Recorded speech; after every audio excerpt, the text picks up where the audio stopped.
Have you ever learned Tableau, took a few courses, but still don't know how to build dashboard at work? This course is for you. Hi, my name is Ina Qiao, a data scientist and AI visualization specialist. I know how overwhelming career change can be because I've done it twice. But here is a simple truth. From JP Morgan and New York Stock Exchange, I learned that in real world, dashboard building requires a mix of skill set. You need to know stakeholder engagement, product thinking, nowadays generative AI prompt, design principle, in addition to Tableau skill. That's what this course is for, to teach you the real workplace skill that no one else does. You'll learn the full dashboard development lifecycle in today's modern business context, plus interview preparation to help you get hired. Unlike any other course, this course is truly career-focused, step by step. You'll learn by doing, with minimal but powerful mix of knowledge to help you pivot faster with confidence. By the end, you'll know how to clarify vague requests, how to navigate ambiguity, how to prompt AI like a pro, how to leverage design principle, and how to make your resume and GitHub to sell your value, and how to ace those interviews. The last but not the least, how to build powerful real-world dashboard to drive business impact. And by the way, those dashboards you build are actually inspired by the hottest trends, AI and modern business. They are so relevant and ready to impress in interview. Plus, you'll have copy and paste ready prompt libraries, building templates, resume and GitHub organization kit, plus Tableau coding prep. In short, everything to help you land your next role. This course is for anyone who are ready to stop spinning their wheel and stop feeling overwhelmed, and ready to learn what actually get them hired and hit the ground running at work. Hi there! In this video, let me show you how this course is designed so you feel confident and always know what to expect next. The course has been broken down into 7 powerful sections, each one built on the last, like climbing a career ladder, one skill at a time. In section 1 is your orientation section. You're here now. Section 2 shows you the full dashboard development lifecycle, from requirement analysis and so on, teach you how real projects actually start. Section 3, Design Principle. We'll give you the design principle to turn charts into product that impress audience. Section 4, ChatGPT prompting. Section 4 will unlock ChatGPT as your AI co-pilot. You'll learn the technique to write and evaluate prompt. As a result, you will write prompts that actually work. In Section 6, PlayStation Project AI Infrastructure, our powerful real-world project, is where the magic happens. You build 2 dashboards, each from a different business angle, end to end. Section 7 is your career boost, where you will turn your work into portfolio gold and ace those interviews. This is a very condensed course, cover material that will get you hired. You are in section 1.2. Next up, I'll show you where all the resources are stored. You'll be able to see organized files, templates, and goodies to make your learning faster and smoother. Let's get started. Hi there! Welcome to the section.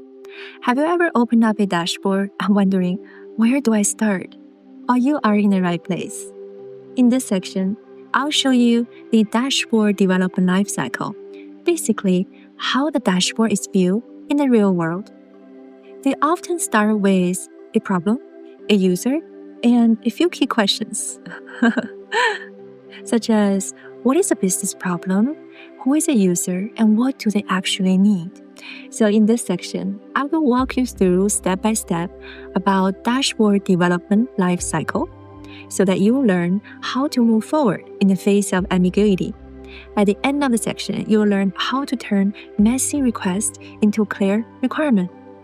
Even better, I prepared a few templates for you, such as dashboard development lifecycle template and requirement analysis planning blueprint to speed up the process and use right away. So let's get started. In this video, we'll look at dashboard development lifecycle. Well, before we start building any dashboard, I want to be honest. Most beginners just jump in and start charting charts. But real dashboards don't work that way. If you want your dashboard to actually drive decisions and you need to treat it like a product, that process is actually very similar to how software is built. Let's take a look at this diagram. This is the typical software development lifecycle. You start by analyzing the problem, and then you're planning the goal, design the solution, the layout, and develop the dashboard, testing it with the user, and maintain it over time. And that's exactly what dashboard development lifecycle should be. Every step has its importance. Skipping this step is like trying to build a house without a blueprint or a solid foundation. Sure, you might end up with something look like a house or a dashboard, but it actually won't answer the right question or support the decision it was meant to. Always plan before you build. Understand the life cycle. That's what separates from a button pusher from a real analyst. To recap, in this video, we learned dashboard development life cycle. In the next video, we'll explore how to identify the type of dashboard you're building, so your planning is aligned with audience and goal. See you there. In this video, we'll talk about one of the most overlooked steps in dashboard planning, figuring out what type of dashboard you're actually building. Let's face it, not all dashboards are created equal. Some are built for executive to monitor KPI, and some are for manager to analyzing trends. Some are for analysts to dig into operational detail. We use a simple framework called MAT: monitor, analyze, and detail. Each one serves a different purpose and for different users. For example, monitor dashboard gave executive a quick snapshot. Analyze dashboard help manager explore and slice data. And detail dashboard let team drill down and investigate. Then you might want to ask, how often is this dashboard going to be used? Some are one-off dashboard built for a specific project or question. Others are recurring, viewed weekly or monthly, and these need better filter and layout consistency. Finally, the type of question matters too. Close-ended questions like, did we hit our sales target, are easy to answer with one plot. Open-ended one might take more work, like why did sales drop? Might need layers and context for exploration. All of this affect what you build, the data, the layout, the visual, and even interactivity. So before planning anything, pause and ask, what type of dashboard am I building and who is it for? So to recap, you learn how to define dashboard type by looking at purpose, frequency, and question type. Purpose, monitor, analyze, detail. Frequency, one-off or recurring. Question, open versus closed. In the next video, we'll move into the planning blueprint, starting with how to clarify stakeholder requests to turn ambiguous requests into actionable plans. Going to talk about the planning blueprint. It's a simple but powerful tool to get you ready before building any dashboard. While dashboards don't start with chart, they start with questions, often the vague ones. But before building, you might need a clear understanding of the business goal, the data the user need, and the delivery plan.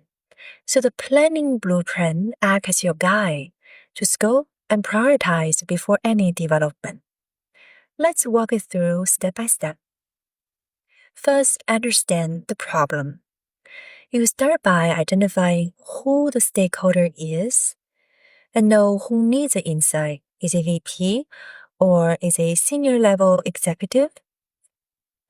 And also define the question. Clarify, is it open-ended or closed-ended?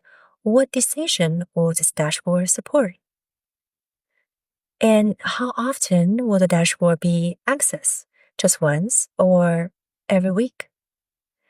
And second step, clarify the request. Most requests are very ambiguous, so you might ask clarification question. Ask as many follow-up as you need to understand and clarify the request. You can get it clearer on the time range, the granularity, the key metrics, and expected level of even technical depths. Assess their technical skill and also their preferred dashboard detail level. So step 3, check the data. Do we even have the data to answer the question? You might need to confirm necessary metrics and dimensions are accessible. And do we need to allow filter or segmentation? Identify the required data slices and segment breakdown. And verify the data source and the update frequency of data needs. Next step is plan your delivery. When will you show the first draft? It's important to get aligned early on, set the deadline for the draft, review and iterate. And how will you collect the feedback? What is the format of the dashboard? Would that be browser-based or PDF or mobile layout? Use your planning blueprint to stay focused and make your work organized, clear, and aligned. To recap, you learn how to use a 4-step planning framework to understand stakeholders' goal, the key objective, clarify the questions, validate the data, confirm the data readiness, align on delivery expectation, and of course, iterate for success. To make it even better, I provide a template for you to help you speed up the planning process. It's available in the resource section of the course.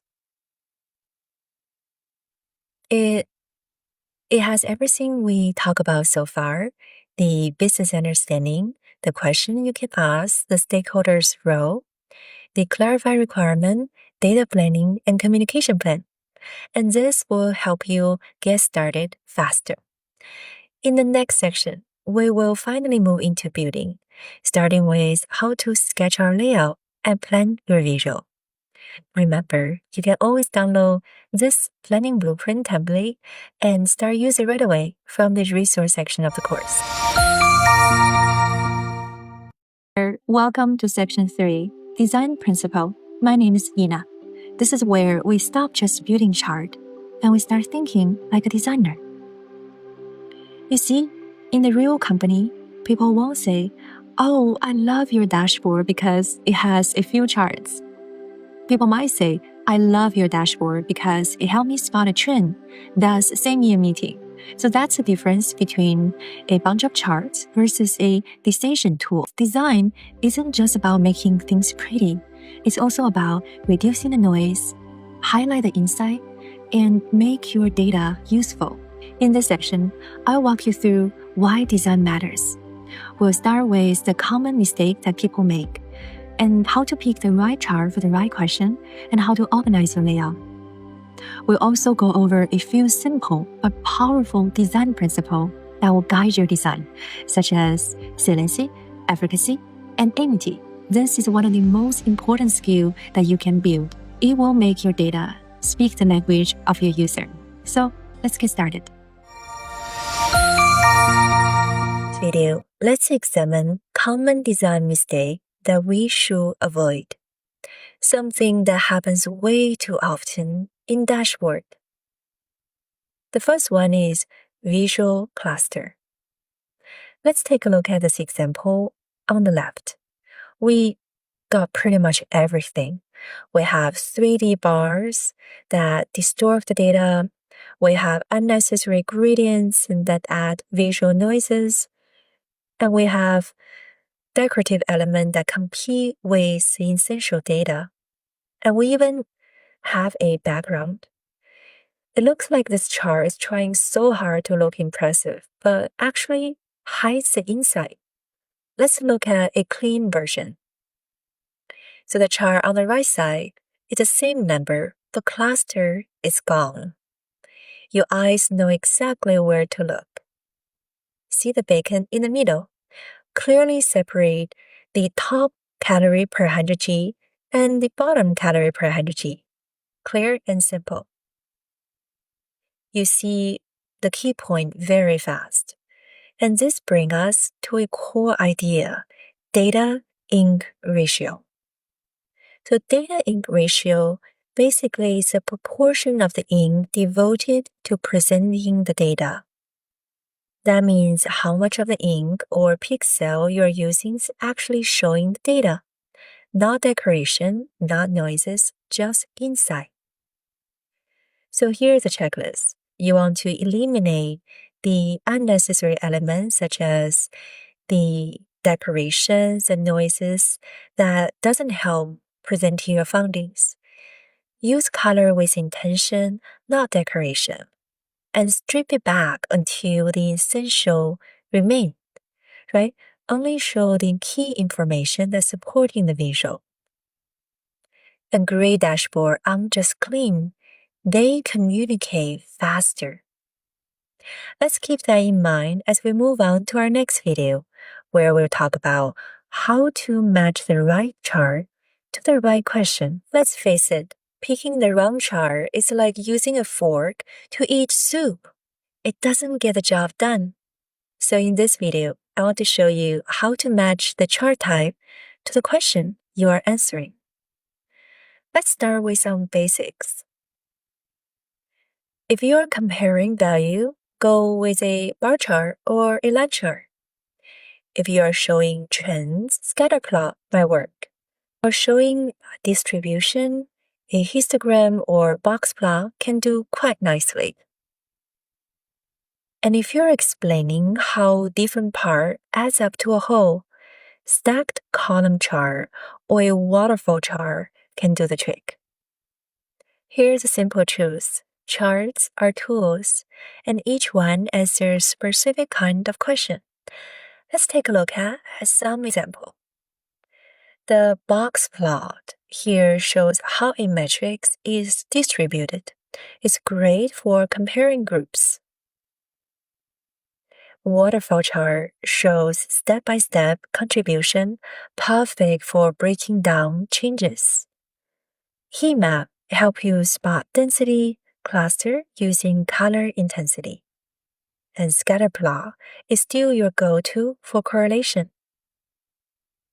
The key takeaway, don't just pick a chart type, pick the question you are answering. Use a chart to help answer a business question faster. We'll go over 3 important design principles. Visual design principle can transform dashboard from confusing to compelling. Why does it matter? Well, 90% of the information absorbed by our brain is actually visual. We process visual 60,000 times faster than text. Let's walk through the 3 principles that can take your dashboard from bad to meaningful. The first one, saliency. Highlight what matters most. Here is a great example. On the left, all the bars are in similar tone. Your eyes don't know where to look first.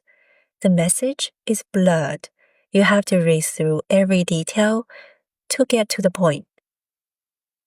And how about the one on the right? It's a lot clearer, right? So one line is color and the rest faded into gray.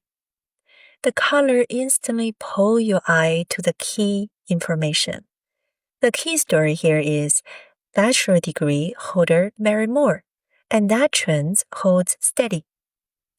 This, my friend, is the power of saliency.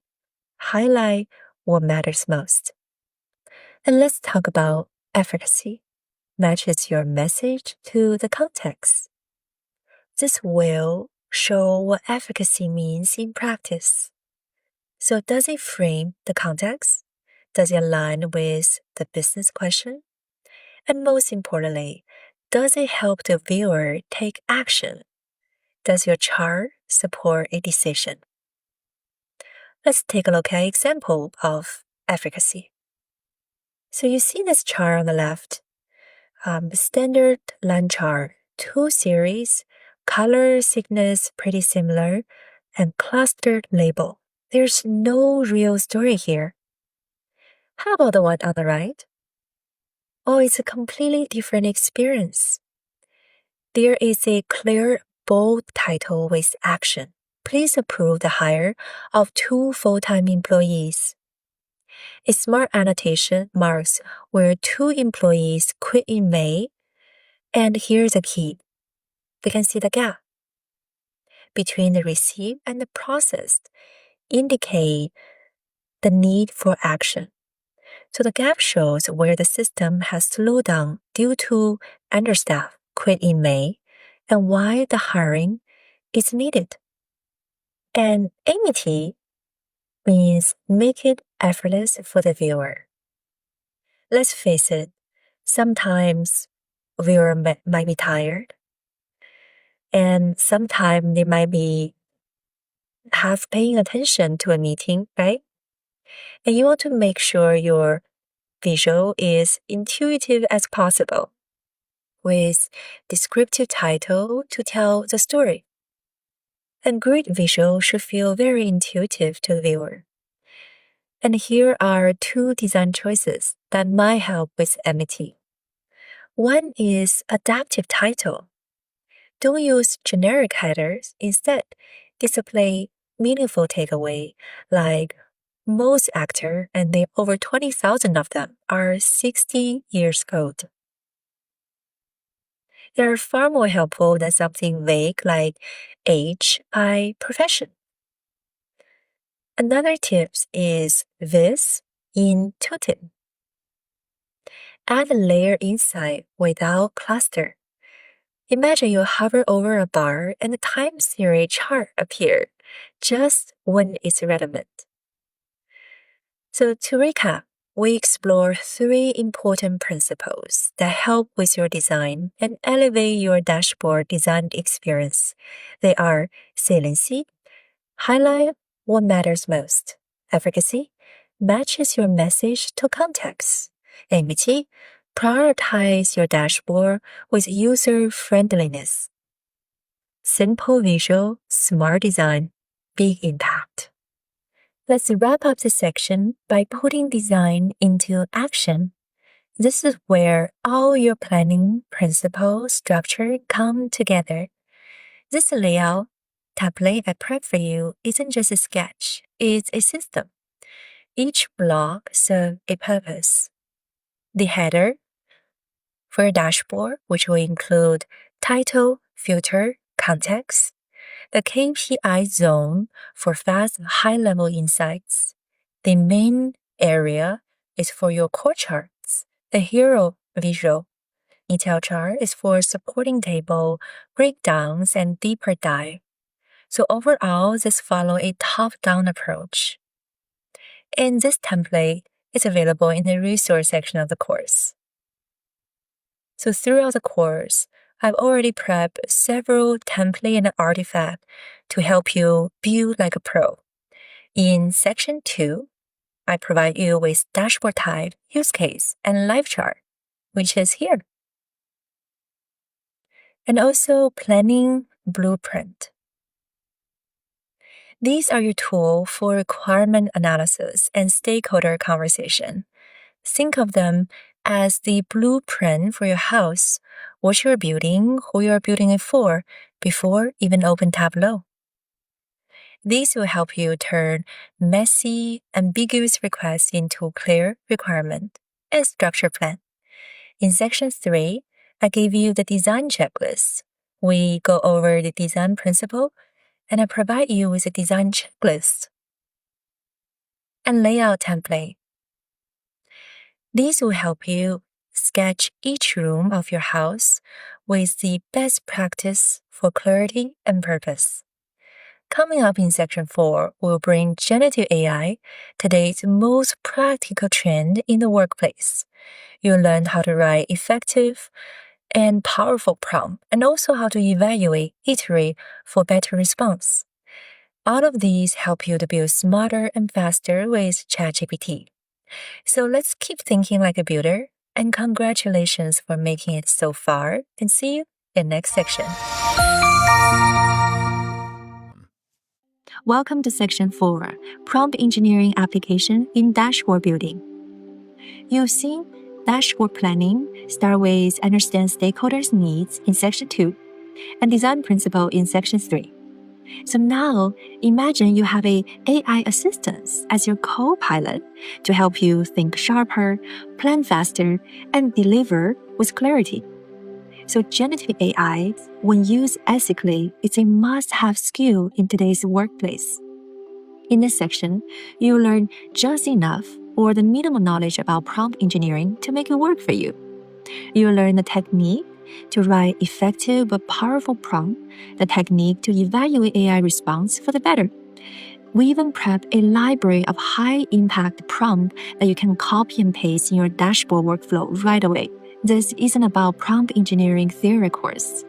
It's about giving you the minimum knowledge about prompt engineering to give you a real edge as a modern dashboard builder. Sounds exciting? Let's get started. In this video, we'll talk about the key element of a prompt.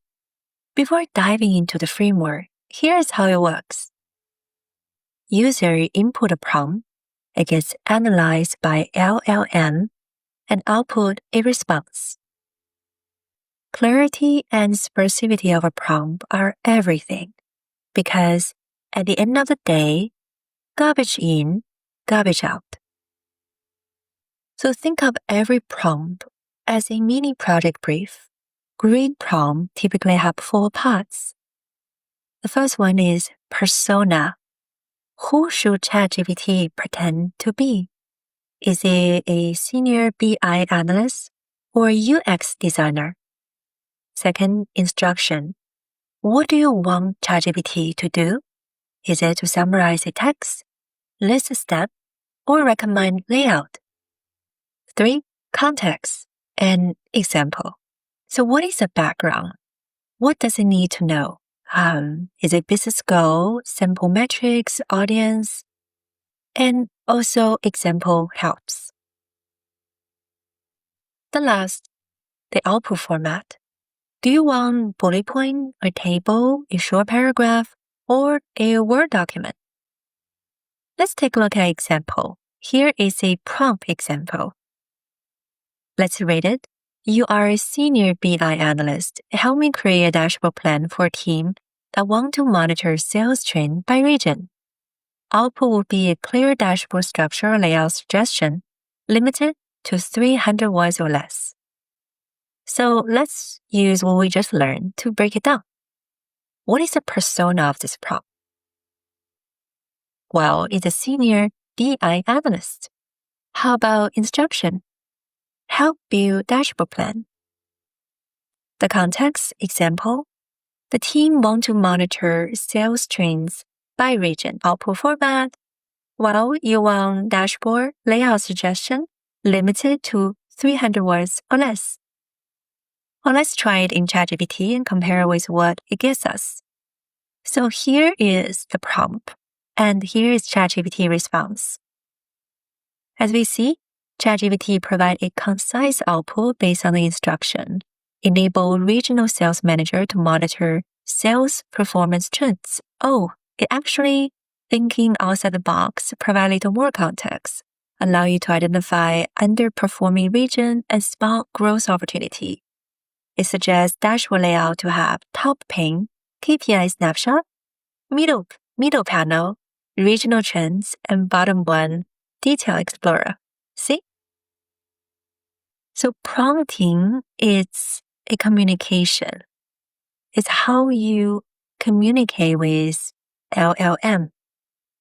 So the quality of your prompt equals to the quality of your output. In next section, we will learn the technique to write effective prompt. See you there. Once you understand the structure of a prompt, the next step is to make it better and iterate for better output. In this lecture, we're going to talk about the technique to make your prompt better and evaluate output with strategic framework. Let's take a look at SOUND. SOUND is a framework that helps you fine-tune how you ask. S, style, define the framework. Audience, tailor the content to the intended audience. Is it your boss or a product manager? Length, specify whether you want a brief or detailed response. Tone, define the mood and the feel of the output.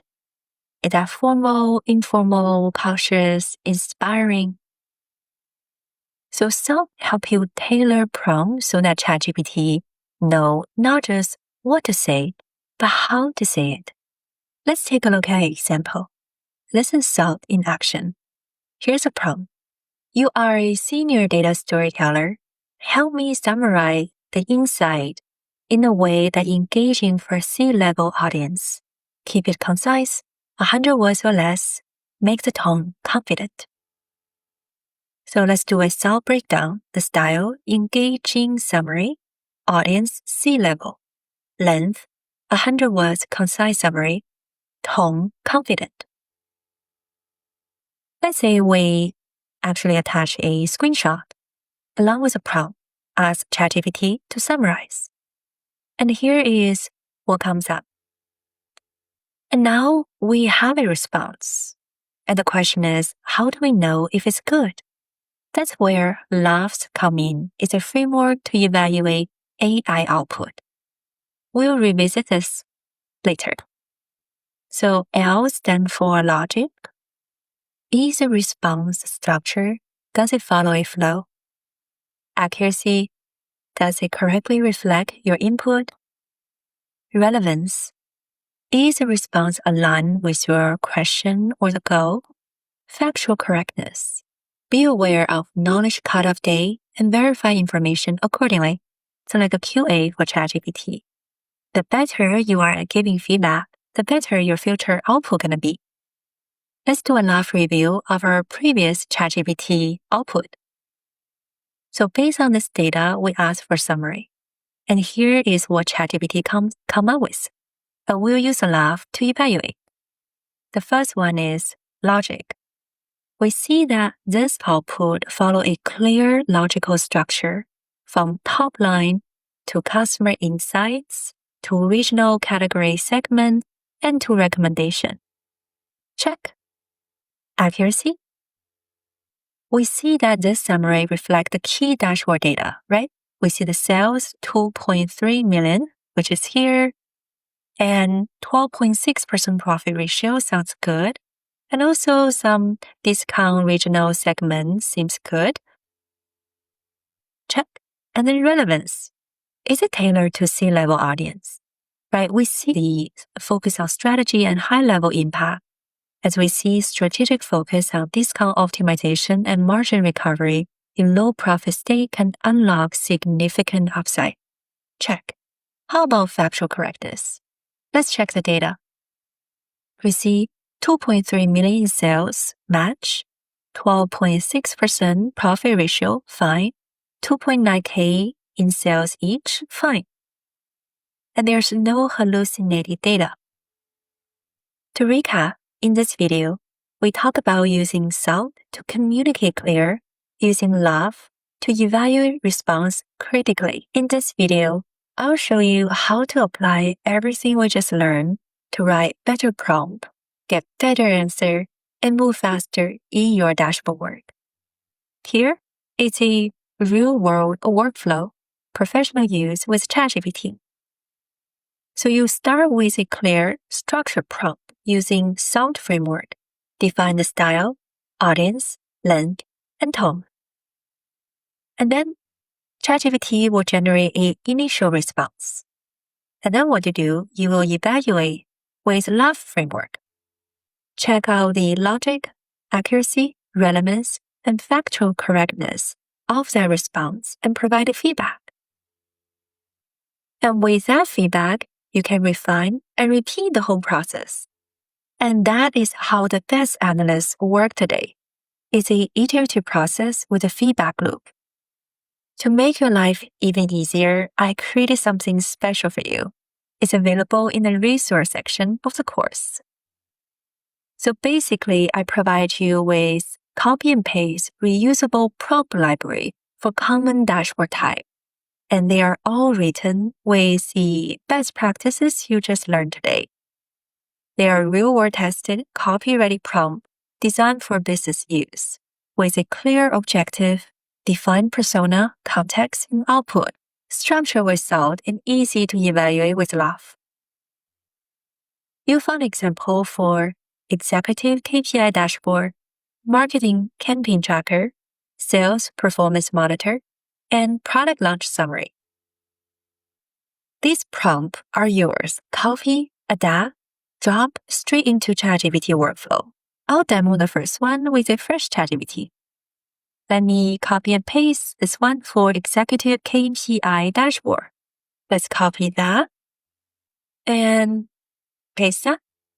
So you are a senior BI analyst. Help me create executive KPI dashboard to monitor company-wide performance. Include 4 to 5 key metrics such as revenue, customer growth, churn, net promoter score, audience C-level.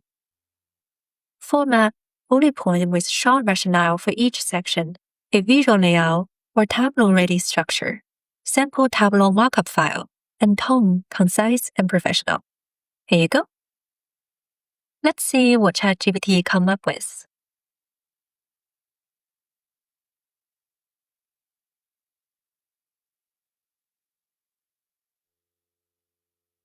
So we see here is a concise plan to create executive KPI dashboard suitable for C-level stakeholder. The focus is on strategic insight, clarity, minimalism to support fast, informed decision-making. As you see, there are key metrics, top revenue, customer growth rate, everything we just mentioned previously, and a visual layout like where to put each chart. You see the top section, the financial bank card KPI, the section 2 customer metrics, and section 3 customer segment. Oh, and you can also download the KPI dashboard data to mockup. Let me see what the data looks like. Exciting. See, they actually create a sample data for you to play around with it. What you can also do is, the plan looks good. You can provide feedback, right? Looks good. Can you also provide me a downloadable Word doc of this plan? And voila! Here you go. And that's your executive KPI dashboard plan. All you have to do is just copy and paste that prompt into the ChatGPT. As you see, this plan has a key metrics rationale and visual layout, everything to help you build faster. So, to recap, you learned how to combine SOUND and LOVE into a real workflow. You saw how a structured prompt improved the speed and quality. And now you have reusable prompt library to help you jumpstart faster. That's what separates you from button pusher to a dashboard pro. In the next section, I'll show you how to integrate the prompt along with everything we learned into polished, real-world dashboards, real data, start to finish, end to end. See you there.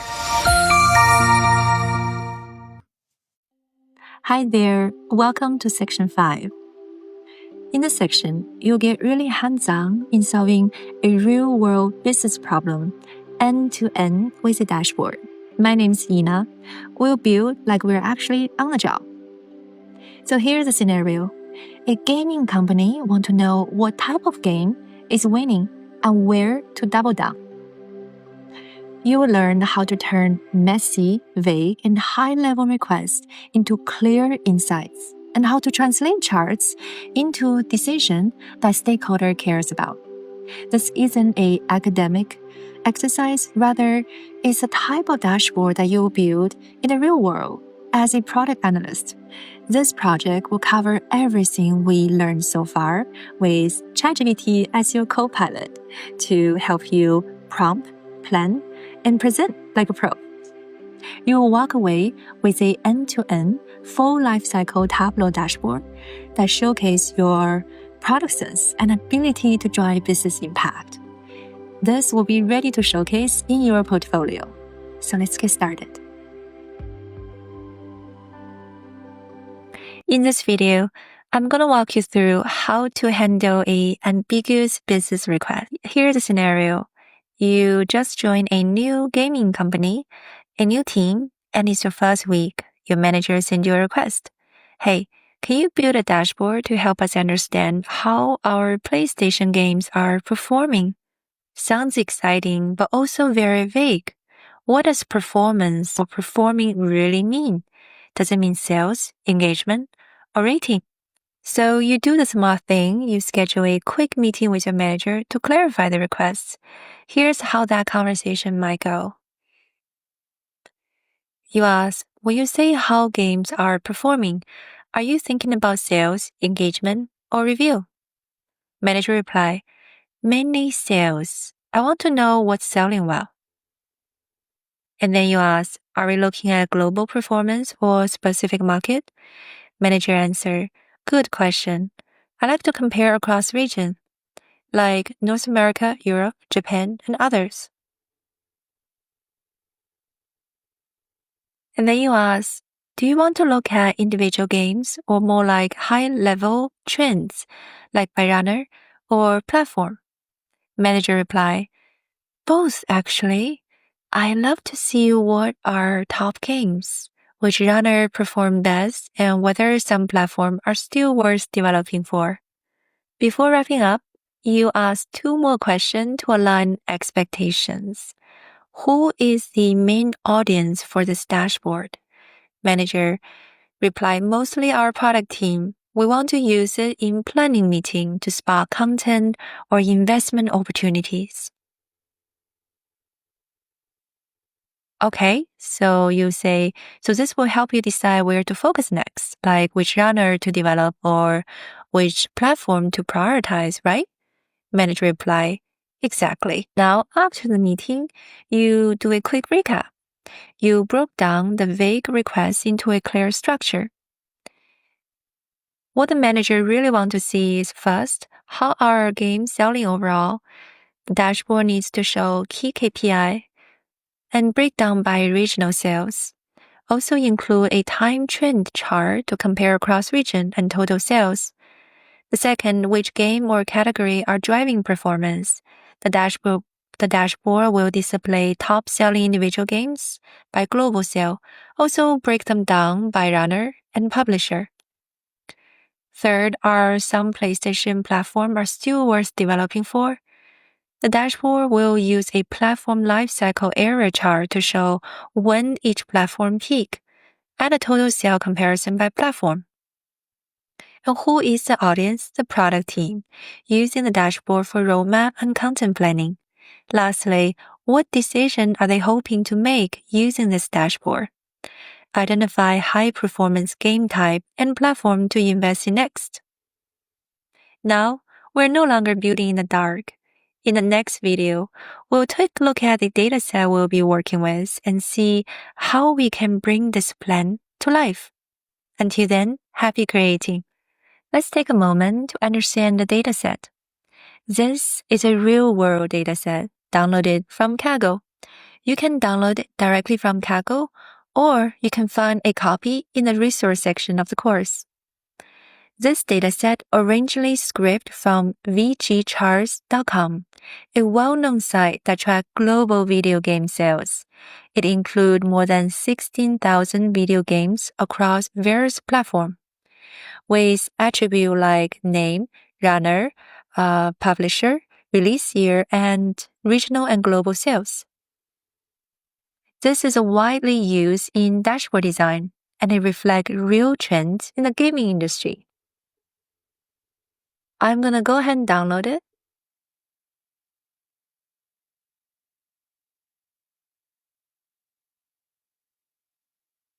Here we go. Let's take a look at the data. Let me zoom in a little bit. So each row in the data represents one game title. Let me walk you through the key column we'll be using.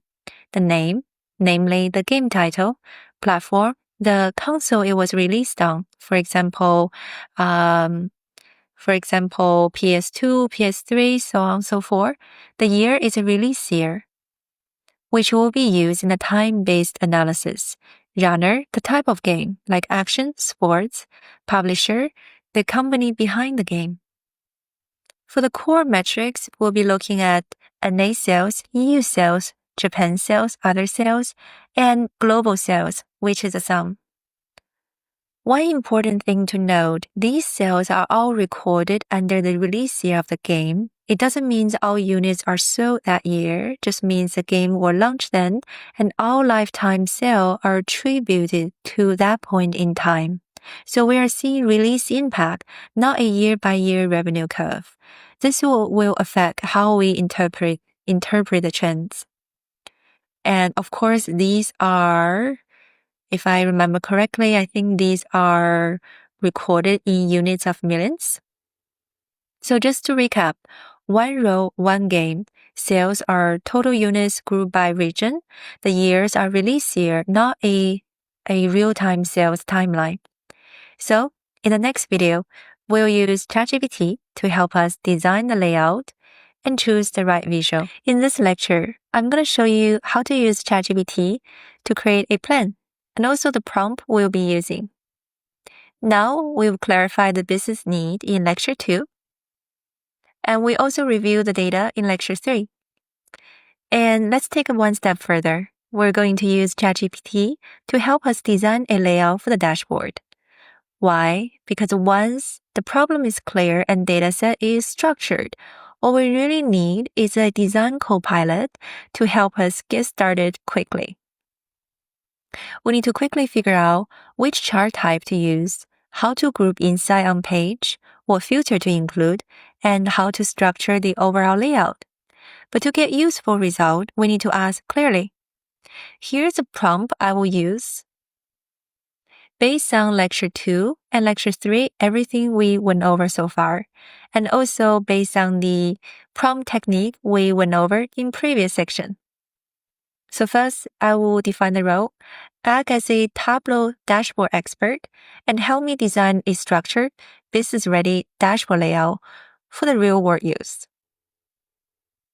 How did I come up with this prompt? Actually, from the lecture we went over in this Lecture 2. I first defined the business context. I'm building a Tableau dashboard for the product team, as we went over previously, at a gaming company to help them evaluate PlayStation game performance and support future investment decision, as we went over previously. So we've clarified the initial vague request into 4 specific business goals. So I defined the dashboard goal, overall sales performance, platform lifecycle, top game drivers, and usage context. And in Lecture 3, we also went over the dataset, remember? Each row is one PlayStation game release. Column include name, platform, release year, runner, publisher, and regional and global sales. Some designing instruction, please return a clean and structured layout plan with chart type per goal, the layout zone, specifically top, middle, and bottom, and limit each zone to 2 chart max. so that everything won't be congested together. So if genre and publisher, top game require more space, place them as a final bottom row. And filter design, all filter typically place horizontally in one row at the top. And UX layout suggestion, prioritize readability, visual hierarchy, and intuitive navigation. Okay, let's go ahead and copy that into ChatGPT.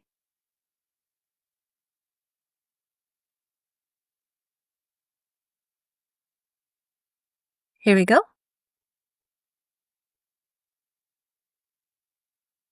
Let's see what it come up with. Let me place this prompt side by side. Well, once we review the layout and looks good, we can ask ChatGPT one step further. So let me copy my second prompt.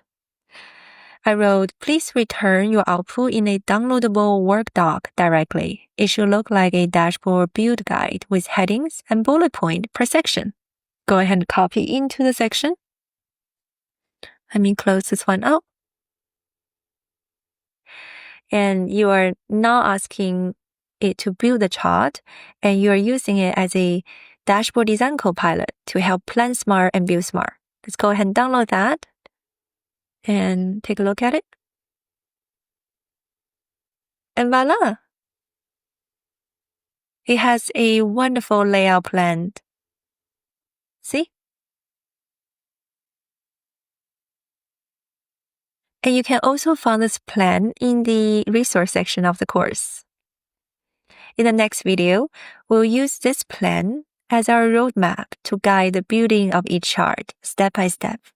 Let's get started. In this video, we'll build our top summary section, the KPI cards. So first, let's connect the data. If you haven't downloaded the data, this data is included in the resource section of the course. Let's go to sheet 1. So while explore the data, we can drag the platform into the row. As we see, there are so many platforms. It looks like including all platform actually makes the dashboard too nosy. So at this point, I went back to manager, asked if we can narrow down the scope. The manager agreed to focus only on the key platform, the PS, PS2, PS3, and PSP. Okay, we can go ahead and drag the platform into the filter. And PS, PS2, PS3, and PSP. Okay. And set that as a context filter. To make everything scalable, we can do all using this data source. Let's start with our global sales card. Can drag global sales to the text. And then format it into, we can change that to 15.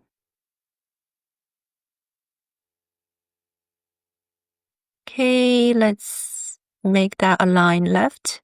Change color to black and bold. Apply, we call that global sales.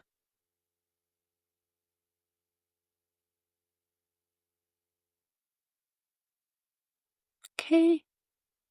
Maybe format the title to be middle, underscore, bold, apply. Okay.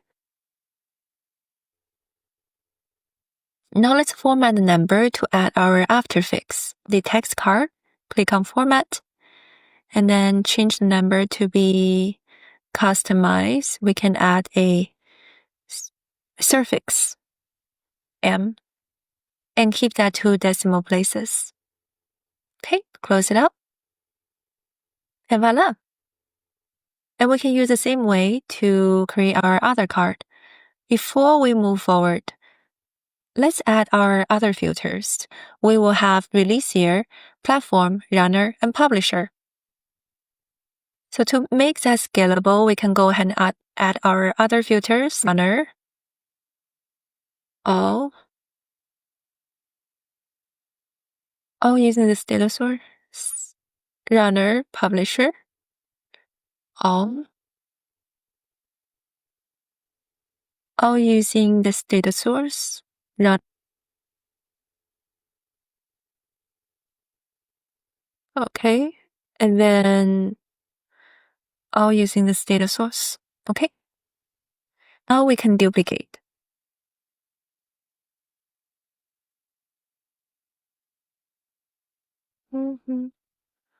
We need to have 1, 2, 3, 4. We need to have 4 more. Duplicate. Duplicate. So the second we'll do EU. So drag EU to the global and then format it to include afterfix. Okay. Rename that to be EU sales.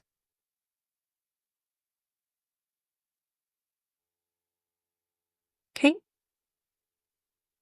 In the same way, we'll drag Japan into the text card. Same way formatted.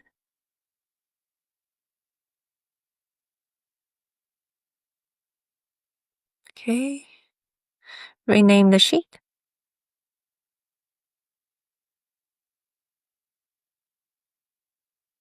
Okay.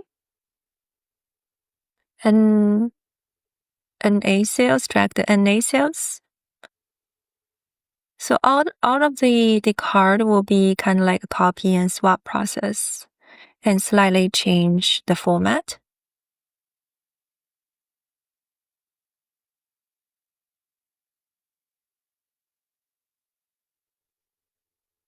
Lastly will be other sales.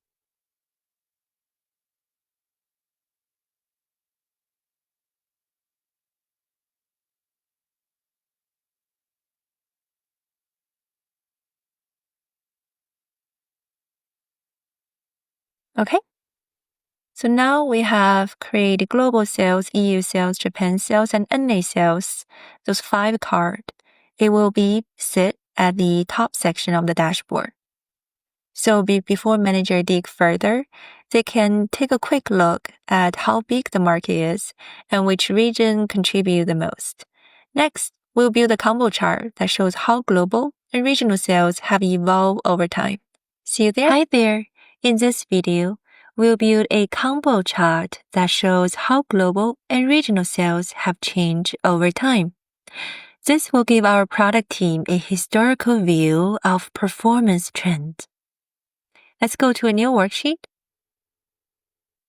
Rename that Global Sales Over Years.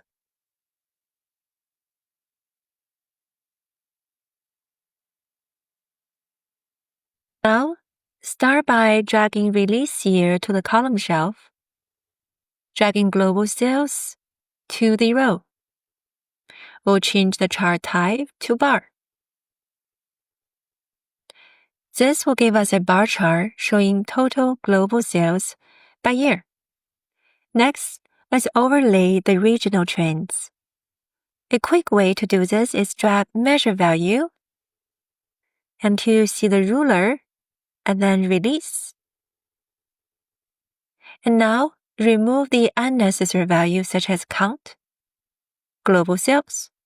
We only want to overlay the regional sale such as EU, Japan, NA, and other.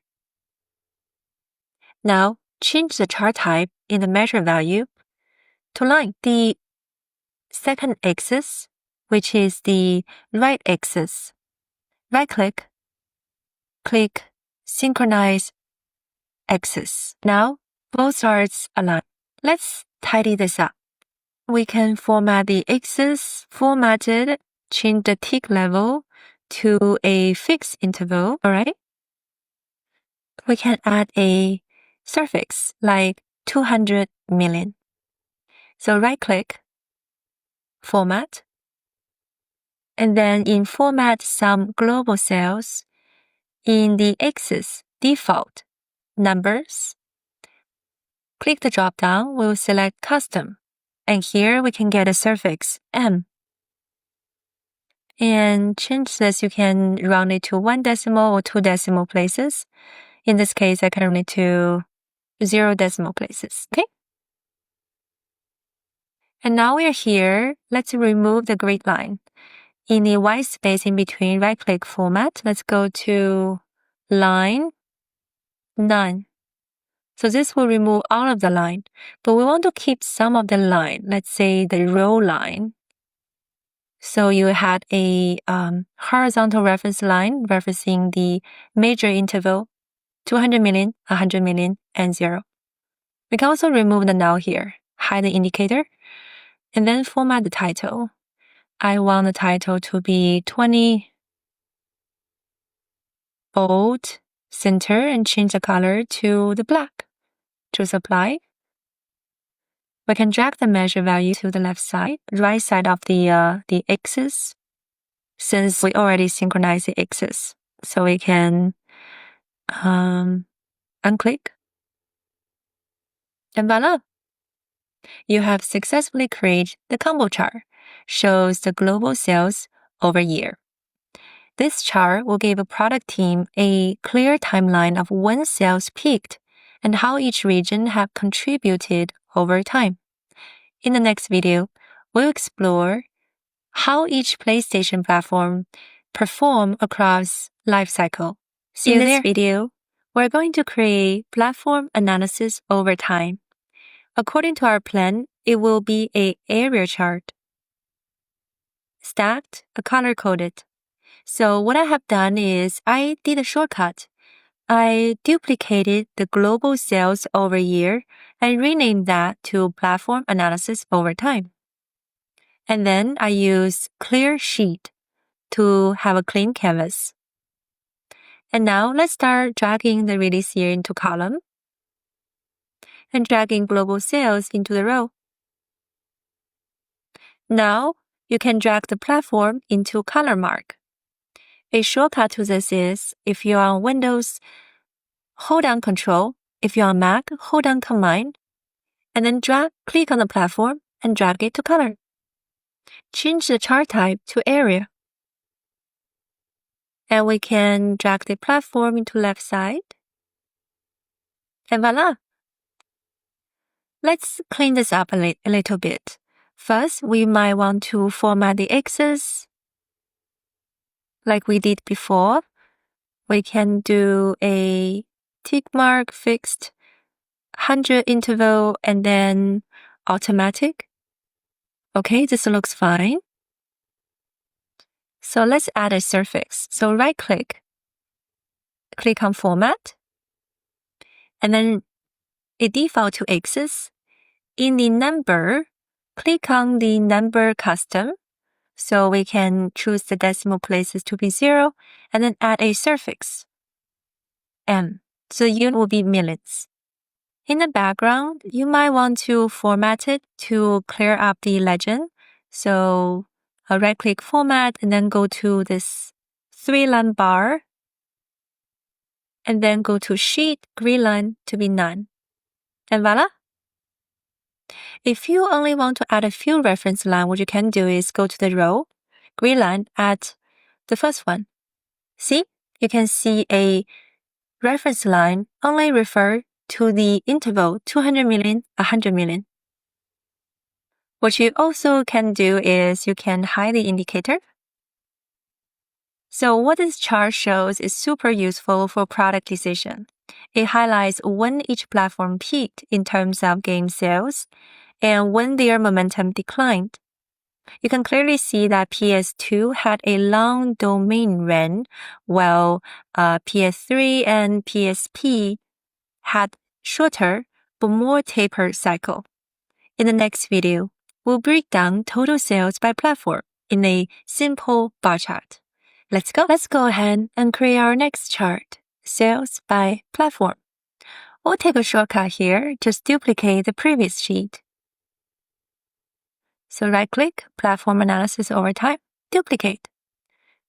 Rename that to be sales by platform.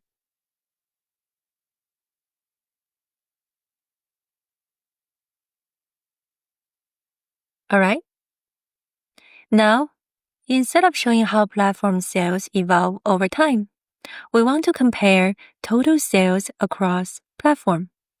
A quick way is to swap the release year with the platform. So we can drag the platform and then into the release here. We can drag out the release here, change the marks type area to bar. And voila. We can tidy this up a little bit. Platform, you can hide the field label, maybe edit axis to show a fixed interval.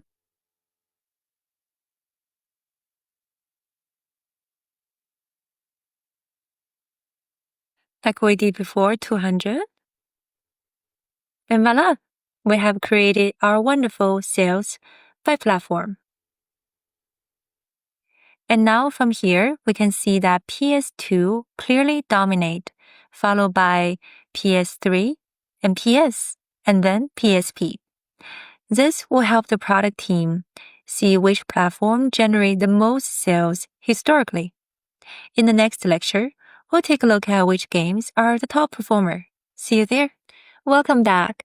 Let's move on to a more granular view, the top selling games. We'll get the top 15 selling games by global sales. All we can do is we can do a quick shortcut by duplicating the previous sheet and rename that to top selling games.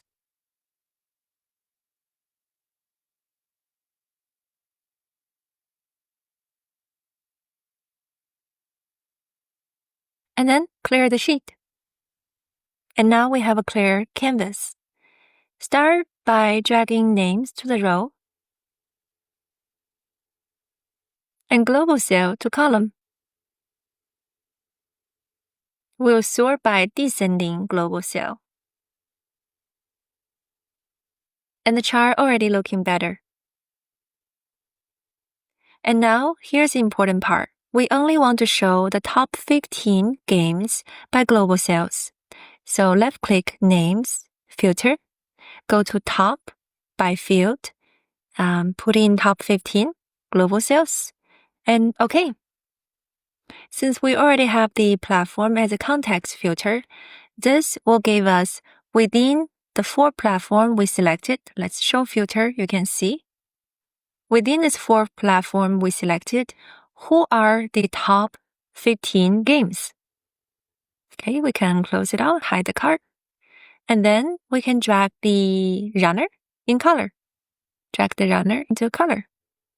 Can drag the runner card to the left.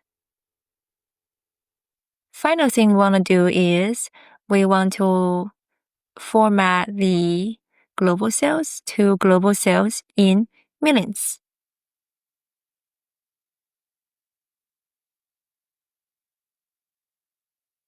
Okay. So we will know what are the units of 12. 12 will means 12 millions. Can hide. We can hide the name here. Hide the field label. This way, viewer can immediately understand not just which game sold well, but also what kind of game they are. It looks like the top one are the actions, followed by shooter, and then role-play. For now, it gives the product manager an idea of what title dominate, useful for studying pattern in successful franchise. Alright, let's keep going. In the next few videos, we'll look at total sales by runner and by publisher. See you there. We've explored individual game performance. Let's zoom out and look at trends by runner. A shortcut will be we can duplicate like we did before, duplicate top-selling games.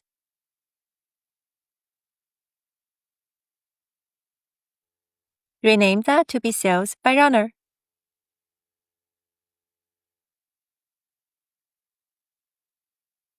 And then clear the sheet. Drag the runner to rows, drag sales to column.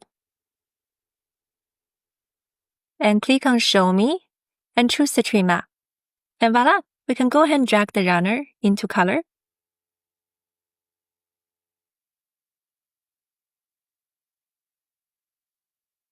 And then drag the card to the left. One final thing to do will be change the font to be a little bigger, bold. Okay. We have successfully created a sales by genre tree map. This gave our product team a fast visual read on what's performing well across the market, not just top game, but top game type like action, shooter, racing, and sports. In the same way, we can quickly build our sales by publisher by duplicating this sheet first.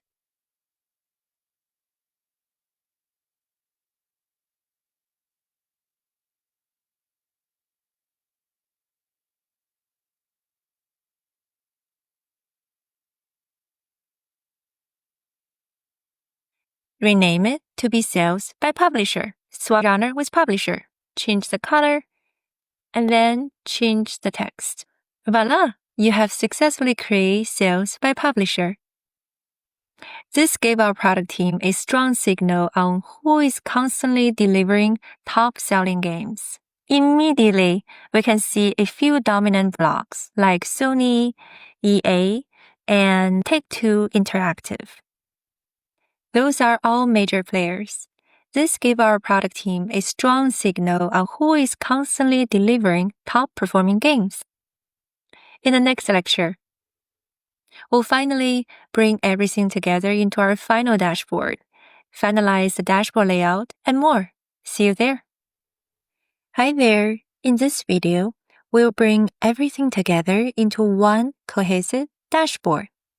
We already built our individual sheet. It's time to bring everything together into a clean layout that supports decision-making.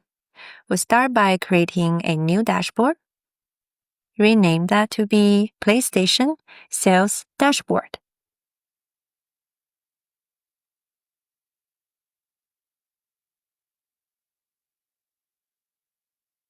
We need to adjust the size, but for now, let's start organizing. According to our dashboard layout plan, we'll have 3 zones: top, middle, and bottom. Top will have horizontal filter, KPI chart, and the combo chart. Middle will have platform sales over time and the bar chart. Bottom zone will have top selling game, the tree map, sales by genre, and publisher. So what we need to do is we can go ahead and drag our first horizontal container. Maybe drag something here. And then drag our second horizontal container. All right. And drag our third horizontal container. See, now we have 3 zones. Close this one out.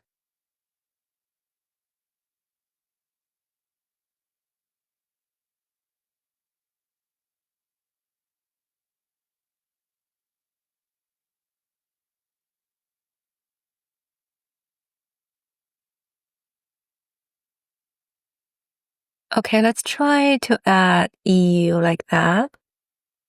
Okay. Add a vertical container and then add Japan sales to be here and other sales to be here. Okay. Okay, finally, entire view, and then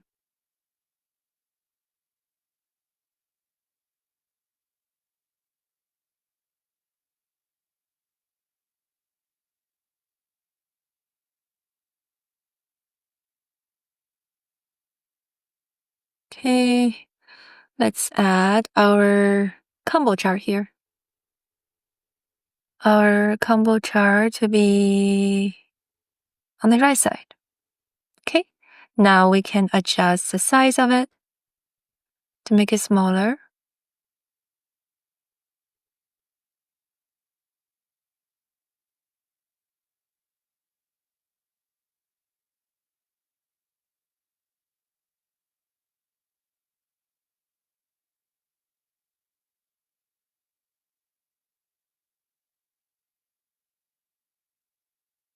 Okay, and makes this legend to be floating. Oh, to be floating. Let's add our middle section. So for the life cycle, let's go ahead and find the life cycle one, add it here, the bar chart, and add it here. Adjust the width.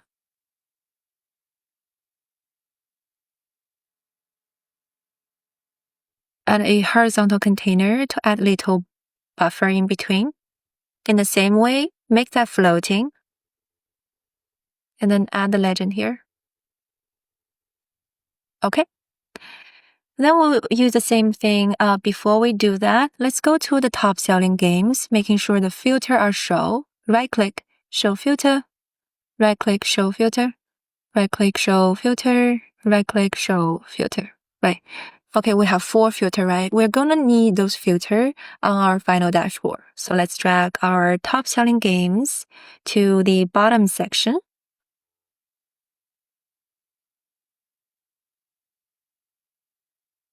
And here are the filters. Let's first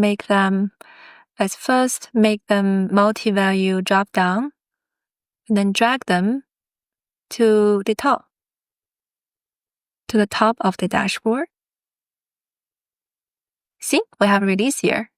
In the same way, drag this one to be the top section of the dashboard. Okay, and choose that to be multi-value drop down. So we have publisher in the same way.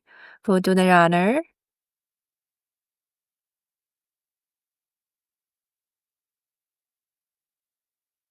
And then we'll do the platform. Drag the platform to the top and multi-value drop down. Adjust the size of it to make it more presentable. By default, release here, publisher, runner, default to all. And platform, making sure we have PS, PS2, PS3, and PSP. The 4 platform that we want to look at selected. All right, let's continue building. Let's make this to be, we can make this to be fixed. That's fine. If we put it here, that looks fine. Let me bring this one here. Okay. And then let's continue bring our sales by runner onto the sheet.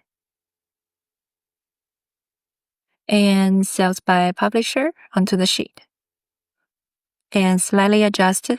Let's make that to be 1640 because I know the product team have a bigger screen. Let's make that to be 1700. Close this one out. Where's the runner? I can bring the runner to be here. We need to add our dashboard title. So go ahead and show title. We're going to format the title to be, let's do 20, bold, center, and black. Apply. Maybe 30. Okay, I think if I can make this not floating, platform looks good over there. Maybe add a horizontal container to the bottom.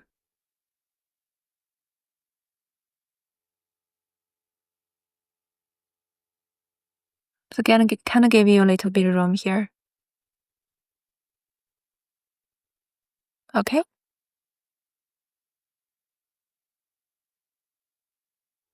Maybe add a slight horizontal container to the top. Okay, looks a lot nicer now.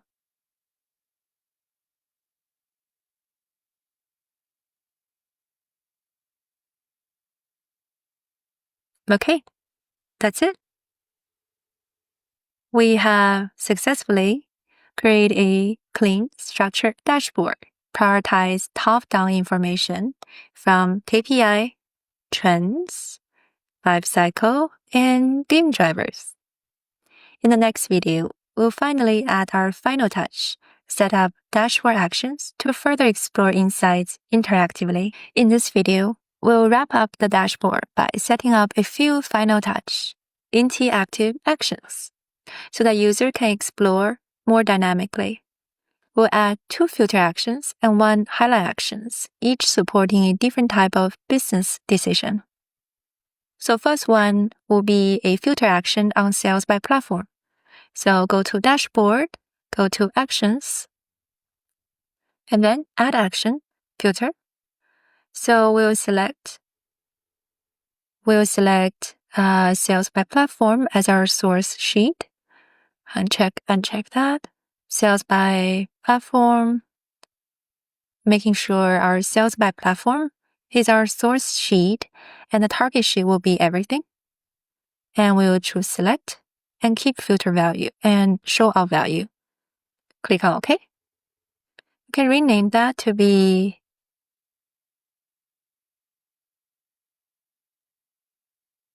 platform level filter. Okay. And then the same way, add another filter. Let's call that runner level filter.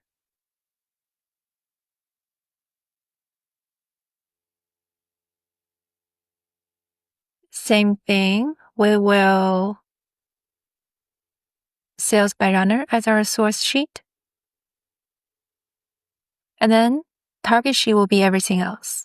The same thing will be select filter and clear the section will be show all value. Choose OK. And next we'll add a highlights. This will be a game level highlight, partnership, and IP strategy. So the highlight will be top selling games. So we only want to have top selling game as our source sheet. And then the highlight will only want to be sales by runner, sales by platform. Uncheck this. Okay. Only sales by runner and sales by platform.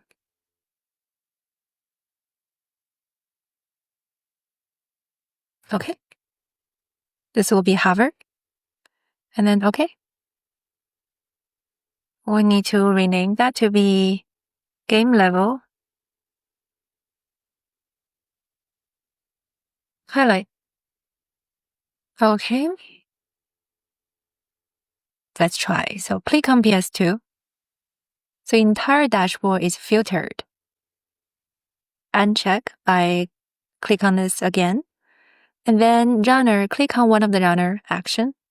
Entire dashboard is filtered again. And hover the top selling game, you can see is corresponding. But what's going on with the publisher? Let's go to top selling games. Let's add publisher into the tooltip. Now let's go to our dashboard again and see. The highlight is working. So to recap, we added 3 actions, platform filter, runner filter, and game level highlight together to support platform level resource planning, runner focused content investment, and game level partnership strategy. So one final touch is makes filter bold. What we can do is we can format all filter and set control. Let's make that bold. Okay. That's it. Congratulations. In the next video, I'm going to show you how we can pitch this to the product team to show them how to effectively use this dashboard for decision making. It's time for the final step, publishing and pitching, just like how it works in the real world. In your real company setting, you typically will publish your dashboard into Tableau server or Tableau cloud, so your stakeholder can interact with it directly from your browser. So you will go to the top menu, click Server, Publish Workbook. Tableau will ask you to save the data as an extract to make loading faster. You can also set up incremental refresh, so only new data is updated regularly. For this demo, I will publish to Tableau Public.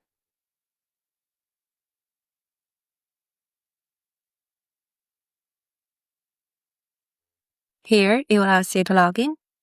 you can create a data extract.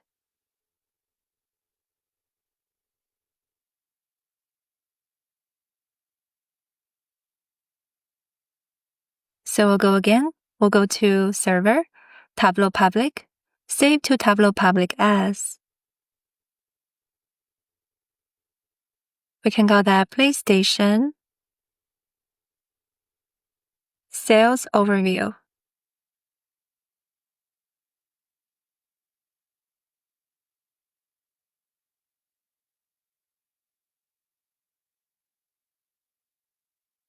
So now let's test it. Let's click on PS2 dashboard dramatically filtered. Let's unclick, click on Action. It works. And let's check the hover. It's working. Wow, awesome. So how do you pitch this dashboard to a manager or product team? Here's how I will summarize.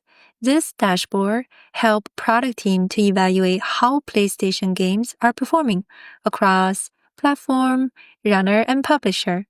We see that North America leads in sales, that action games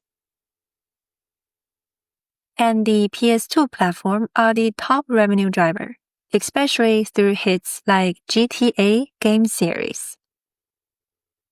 Key publisher like Sony and EA also stand out as a major contributor. So moving forward, team can prioritize investment in high-performing runners, proven platform, and strong publisher partnership. You now complete the full lifecycle from business to clean, interactive, product-ready dashboard. Congratulations! See you in the next section.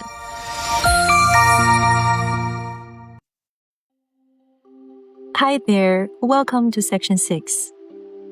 If Section 5 showed you how to build with clarity, teach you product sense, then Section 6, you'll learn how to build with depth.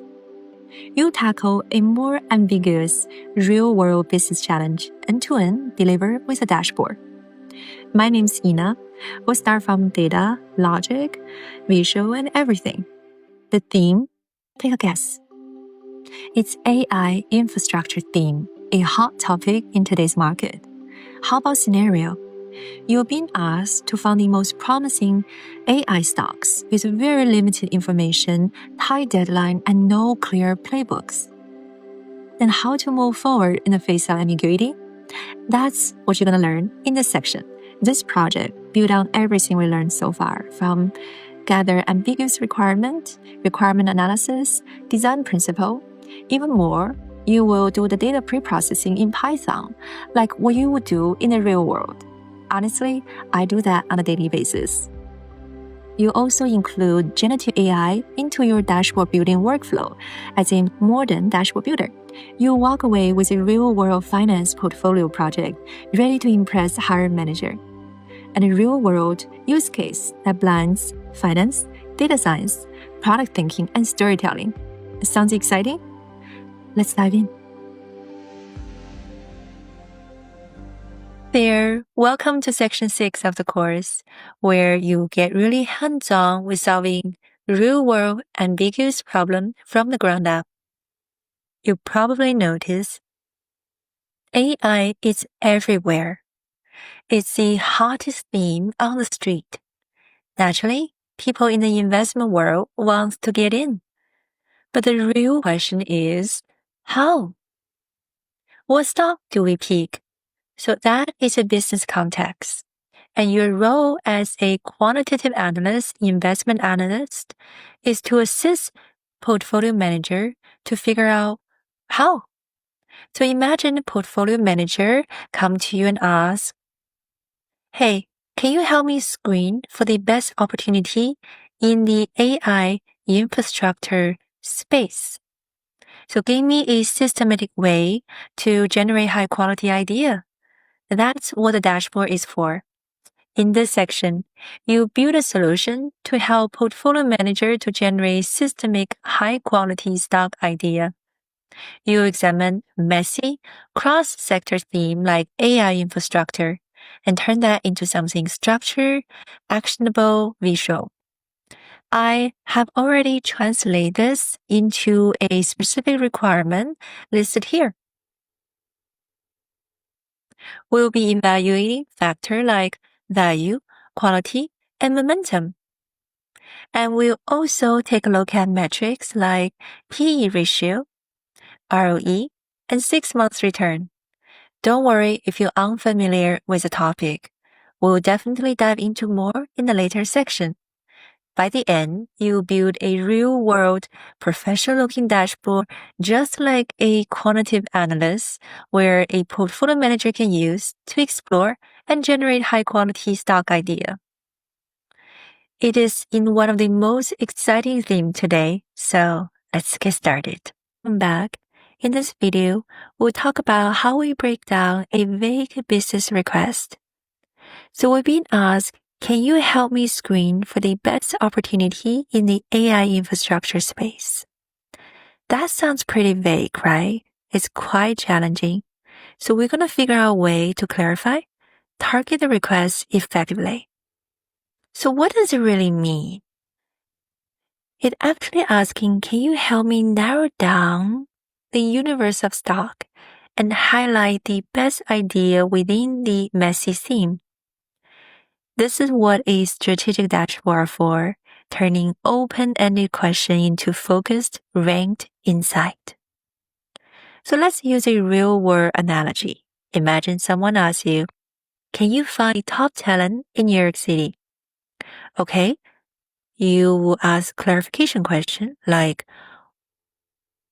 what field? Okay, AI. What skill? They reply, NLP, computer vision, cloud computing. Then you ask, how do we screen? They reply, maybe review resume for relevant project and experience. Finally, how do you rank them? They reply, you could assign a score on everything we went over and shortlist them from the top 10.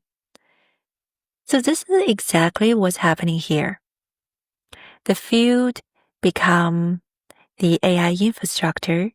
The skill we went over becomes the driver. The resume becomes the screening factor, and the scoring our scoring system to rank stock. See? So don't worry if you're unfamiliar with the driver. We're going to go over in the next slide. So GPU is a chips that power AI model. Cloud is where training and deployment happens. Semiconductor is a hardware foundation enabling performance. Networking, the data transfer pipeline. And the data center is the backbone for computing, where all the computing happens. So now we have clarified a vague ask. We can reframe the business question like this. What we're really doing is we are funding the top AI infrastructure stock by identifying key drivers, defining criteria, and ranking candidate. And this, my friend, is the top-down thinking. In the next video, we're going to dive deeper into the screening criteria, go over the fundamental factors such as value, quality, momentum. Until next time, happy creating. In this video, I'm going to explain 3 key financial fundamental metrics. They are value, quality, and momentum. Value, is a stock cheap? Quality, is it a strong business? Momentum, is it gaining attention? To keep it simple, value, is it cheap? It's like buying something on sale. We usually use a metric like PE ratio, namely, price divided by earning. If a company is making a lot of profit, then the stock price is still low, then it will have a very low PE ratio, and vice versa. And that might mean it's undervalued. Think of like buying a good car for a great price. In our dashboard, we want to reward cheaper stock, so lower PE equals to better value. Quality is strong. In this case, we will use a return on equity to measure the quality. It tells us how good a company is turning investment into profit. So think of it like, if I gave this business $100, how much do they give me back? So high return on equity, ROE, means it's efficient, a well-run company, profitable.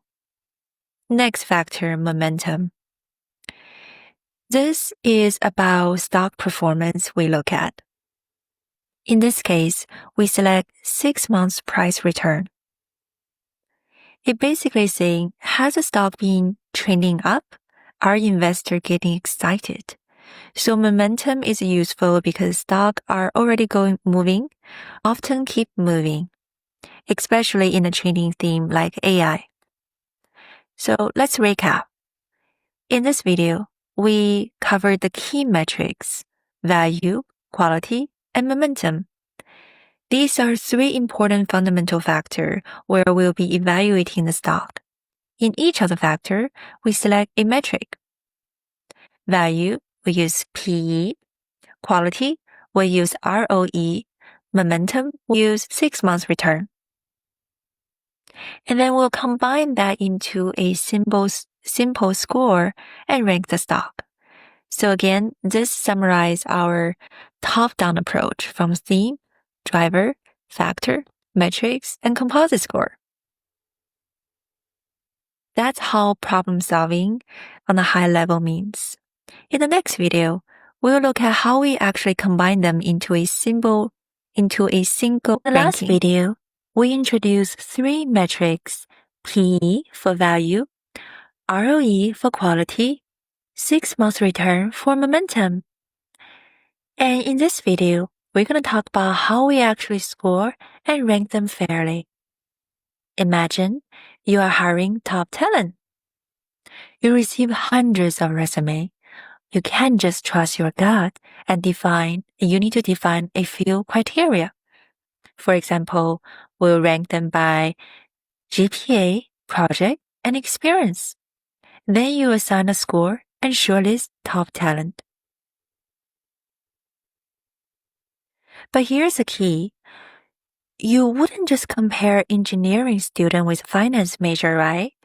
You will rank them within their own field.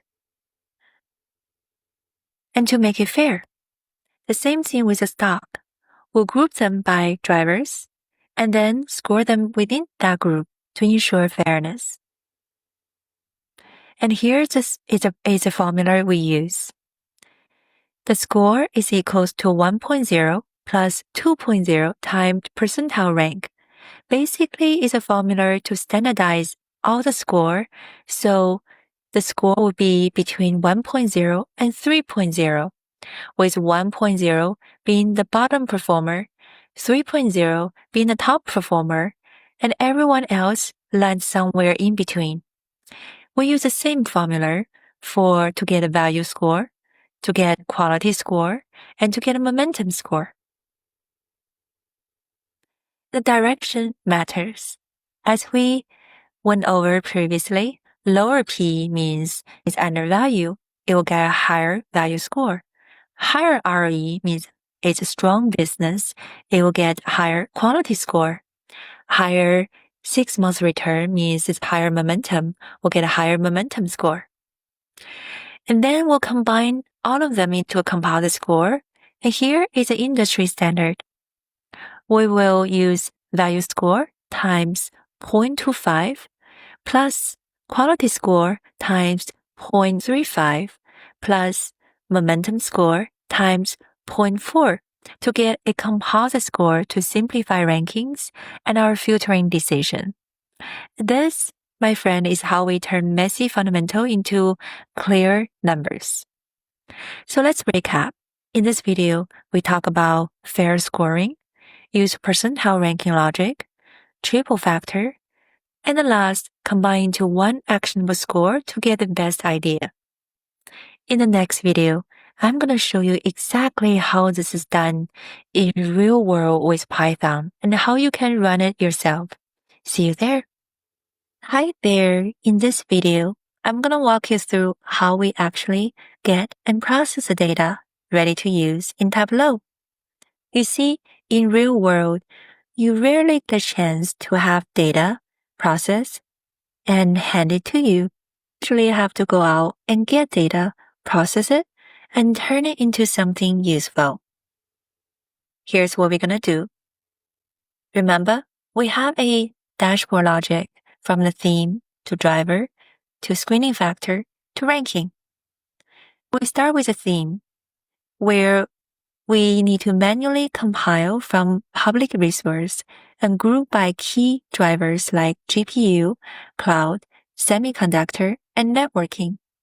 I have compiled this file for you. It's under the resource section of the course. See? A list of stock by ticker, theme, and driver. And then we need to run the scoring logic. Remember our scoring logic, fair scoring, percentile ranking, triple factor, and then a one actionable composite score. I have compiled that for you with a Python script, which I'm going to quickly show you.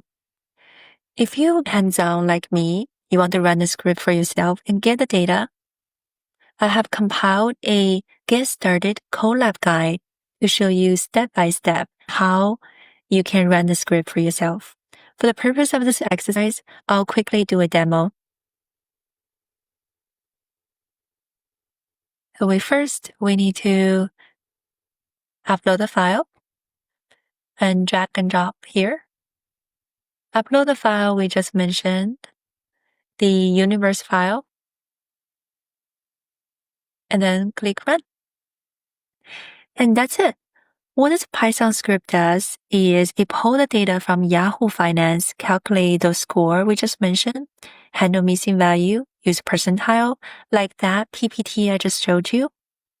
And finally, output a master file, which is the clean data. I'll quickly show you. Look like this.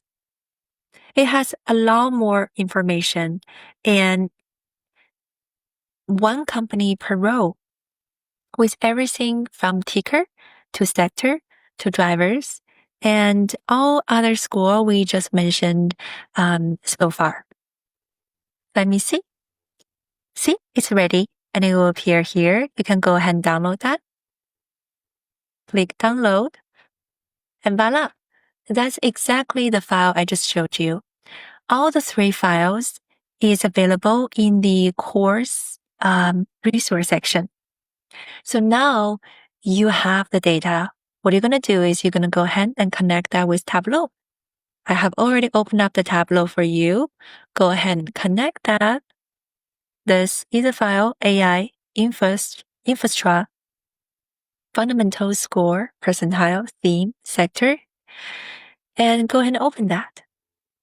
Go to sheet 1. Voila. And now you have run the script for yourself. How exciting is it? You have bridged the gap between business thinking and data action. In the next video, I'm going to show you how we use ChatGPT to plan out our Tableau dashboard layout. Until next time, happy creating. Come back. In this video, I'm going to show you how I use ChatGPT to brainstorm and plan our dashboard layout, just like how you would do in the real world. Let's go back to our original business challenge. We are helping a portfolio manager to screen for the best opportunity in AI infrastructure space. We already figured out the dashboard logic, the theme, the driver, and the scoring factor. Now the next question is, how will we visualize this? In the real world, no one gonna hand you a fully written spec with exact chart to build like this. You're going to take a vague question and brainstorm visual solutions.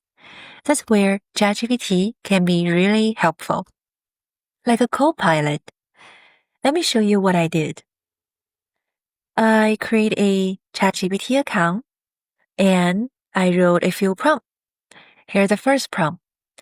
I have a data set with value score, quality score, momentum score, composite score, sector, driver. I want to help a portfolio manager explore stock idea under AI infrastructure theme and form stock selection.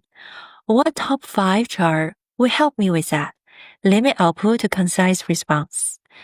Copy, paste that into the chart, into ChatGPT, hit enter, and see what we come up with. You'll notice it gave me some pretty solid idea, things like scatter plot, bar chart, heat map, tree map. Well, not all were relevant, but it was a great starting point. Then I follow up with, can you suggest the layout for this dashboard if I want to fit it all on one screen for fast idea browsing? Concise output, please. Enter. And again, it provides a solid layout. It gave me enough structure to refine and make my own decision. Now, in this dashboard challenge, I already logged down 5 interactive views we're going to build. You'll recognize this from the section challenge slide. But remember, figuring this out is a major part of the job. Using tools like ChatGPT can be really helpful. In the next video, I'm going to walk you through how we build each of the view step by step. In the end of the section, you will have a complete strategic interactive dashboard ready to pitch. Until then, happy creating. Last video, we use ChatGPT to brainstorm, plan out the dashboard. Based on that, I created a planning doc for you called Tableau Dashboard Plan. It's also available in the resource section of the course. We'll be using this plan side by side. It covers everything we went over so far to guide each chart building, help us stay organized and stay on track. In this video, we're going to build the top end stock table, the central piece of our dashboard. We'll do this in 3 simple steps. First, we will create a parameter. Second, define a set using that parameter. And third, build out the table with the right field. Let's begin. Left-click, create a parameter called top end candidate, and select that to be integer, range, minimum, maximum. You can select however you want. But in this case, we only have 85 stock, so click OK. Voila, it's here. Show parameter is appear on the right side, drag it to the left. And next, we'll create a set using that parameter. So left-click ticker, create set, rename it to, I just rename it to top end set and select top, the top end candidate. By sum of composite score, you can select composite score. Close it up. In default, Tableau will default sort the stock by the composite score in descending order. This is by default. And go ahead, click OK. Now with the set, drag the set into the filters tab and then left click, show in, out of the set. Select in because we will only want to see the in. And now we're ready to add our field. On the row shelf, drag the theme. Remember, we're doing top down and then driver, and then sector, and then ticker. On the column shelf, in this case, I'll go ahead and drag the value into the text, and then drag the measure name into the column. Voila!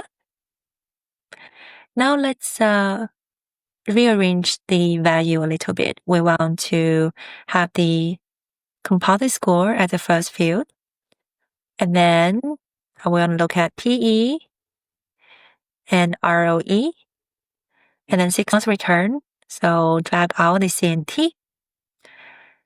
And then, so PE correspond to value. So we rearrange value here. And then ROE correspond to quality. And then 6 months return correspond momentum. Do you notice We only have one. Why? We set 1. If you drag this one out, you see the whole picture. Now let's put it at 1. We want to customize the tooltip a little bit. So at company name, you can hold down the Windows key on Windows company website, drag that into the detail. And see, in the tooltip, there are company name and a website. And now you have successfully built the first view. Congratulations. Next, we'll take a step back and look at the bigger picture. How are these stocks distributed across sector? See you there. We're going to build the sector concentration view, a horizontal bar chart. Why is it important? Because it helps portfolio manager to quickly see in our top N picks which sector are most heavily represented. It gave them a quick sense of where the market strength is clustered. Well, first, we need to make sure that our filter, top N filter, is applied to worksheet, all using this data source. That way, every new sheet will automatically respect the top N filter if they're using the same data source. Now, create a new sheet, name sector concentration. And now, drag the sector into the row, drag the ticker into the column, and single-click the drop-down, change the measure to count. And you wonder, what is going on here? Because our top N candidate. So left-click, show parameter. As you see, the top N candidate is listed as 2. See, as you dragging the slide bar, you'll be able to see how the sector changes, right? What you can do is you can go ahead and sort that in descending order so you can see the top to bottom. As you see, top 5, technology dominate, top, let's say 25. And you see there are more sectors, such as industrial and communication services. Now we are at it. We can also create a simple ticker table. So user can quickly see which stock belong to which sector. It's super easy. What we're going to do is we're going to quickly create a new sheet. Let's name that sector ticker. Okay.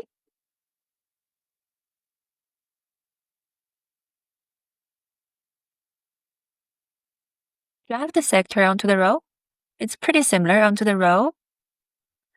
And drag the ticker into the text. Swap the row and the column. Oh, look a lot nicer.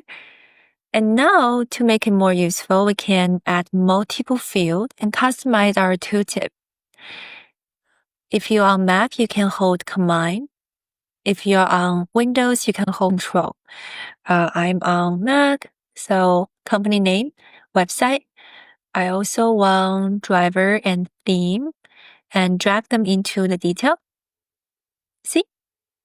In the tooltip, there are a lot more information. So, all right, now you have 2 fast and clean view, sector concentration bar and sector ticker. The next video, we will jump into something even more visual, driver concentration with a bubble chart. See you there. Our third video, driver bubble chart. Why do we need this? It helps the portfolio manager see which part of the AI infrastructure, is it GPU, cloud, or networking, have the most idea popping up. So here is what we need to do. So continue to our previous section. First, start a new worksheet. And you can rename that to driver bubble.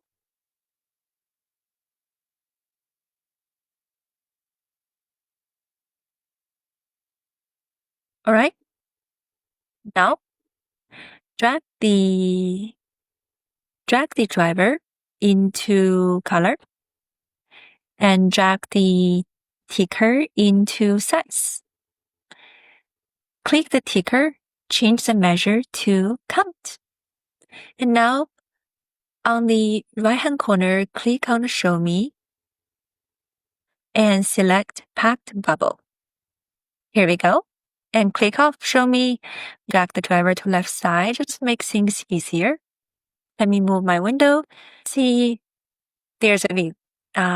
Make sure you remember to show parameter of your top end candidate. Click on top end, left click, show parameter. And you can drag this to the left side. As you see, the top one candidate is actually GPU. However, let's say top 10. So semiconductor and memory dominate. Now you see the bubble, one for each driver. The bigger the bubble, the more stock we have in that driver. The chart gives us a fast visual sense of where AI activity is concentrated. Let's wrap up. In this video, you have successfully created a driver bubble view. It's easier for PM to spot dominant AI area among the top end. Next, we'll dive into something even more exciting, performance pattern, value versus momentum scatter plot. Let's build one of the most important chart, value versus momentum scatter plot. This view helps PM quickly spot the most attractive stocks, the ones that are cheap and gaining momentum. Here's how we will build it. First, continue our previous section, start a new sheet, rename it, drag the momentum score to column, drag the value score to row. As you see, there's only one dot because at the top row, click on the Analysis tab, unclick Aggregate Measures. As you see, there are more. And now, we also want to make the bubble bigger. One way to do it is drag the value score to size. We can hide the value score card and now drag the sector to color. We can drag the card to the left side and make sure you click the parameter, show parameter, drag the card here to the left side so you can quickly see the top 1, top 24, and so on. Each dot represents a stock. Stock towards the right corner are usually the best, good value, strong momentum. On the bottom left may not be so exciting. We can also customize the tooltip to get more information. For example, I'm going to hold down command, add company name, website, drivers, sectors, tickers, and composite score all into the details. Voila! As you see, it gave you a lot more information in the tooltip. Quick recap. In this video, we built the value versus momentum scatter plot. It shows which stocks are both undervalued and gaining investor attention. In the real world, this type of chart helps portfolio manager prioritize research and spot high potential breakout idea. Next, we will take a step further and build a sector driver heat map to summarize even more dimension at once. See you there. We're almost there. Now let's build our final view, the sector driver heat map. Why do we need this? It gave a bird eye view. Where are the stock idea concentrated across different sector and drivers? Here's what we need to do. First, create a new sheet, rename it,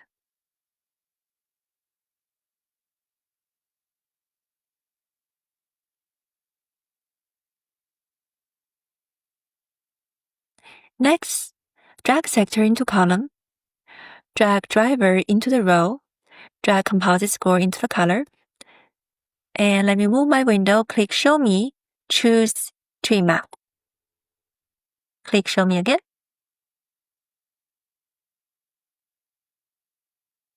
As you can see, voila, we have a clean view chart. Make sure you show parameter, left click, show parameter, drag the card to the left side. As you play around the bar, you can see the map changes. Make sure sector first, driver second. At a glance, you can now spot which theme are the strongest and where cross-sector opportunity might exist. For example, let's move to top 10. If a semiconductor and networking dominate the bigger box, that tells a portfolio manager where the investment hotspots are under the AI infrastructure theme. So let's wrap up. Now we have a fast visual summary, perfect for screening idea by sector and driver. In the next video, we will bring everything into a beautiful professional-looking dashboard, where we're going to polish it and ready for a clean client pitch. See you there. Now, it's time to bring everything together into one professional dashboard. Up until now, we view each individual view, the top N, stock table, sector ticker, sector concentration, driver concentration, value versus momentum, sector driver heat map. Let's bring them all together. Here's the process. First, we will set up the dashboard structure. Then, we will arrange the core view. And then we'll add filter, action, polishing. And for fine-tune, make sure it makes sense from a business perspective. So first step first, let's create a new dashboard. Click Dashboard. I have a title here. Let's copy and paste.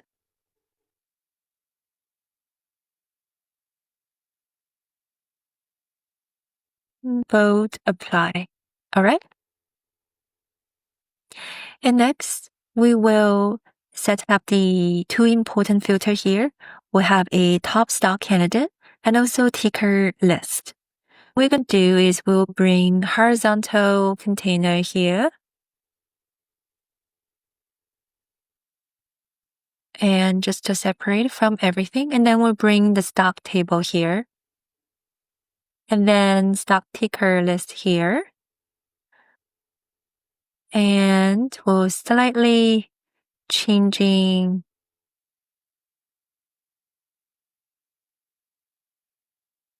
all right.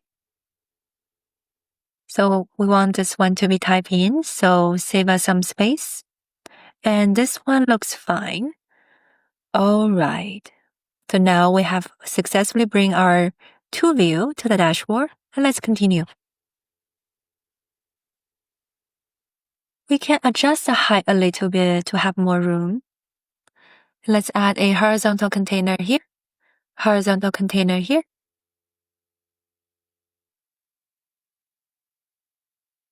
All right. Let's make it smaller so we have more room. Let's go ahead and bring the third table, sector, and then driver concentration. Okay. Before we move on, let's add a little horizontal container here. Be easier to manage. Okay, add here. And then add a horizontal container here. And then we can adjust the size. So kind of add a little space in between of the visual, right? Okay, we'll bring the driver, making sure you click and making sure it's floating. So bring the driver to the driver concentration map, and then sector concentration. In the same way, we'll bring out the rest to visual. We'll add the value here. Okay, add sector driver here.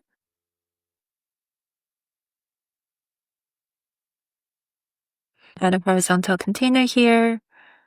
Slightly adjust the size. Add a horizontal container here. Slightly adjust the size.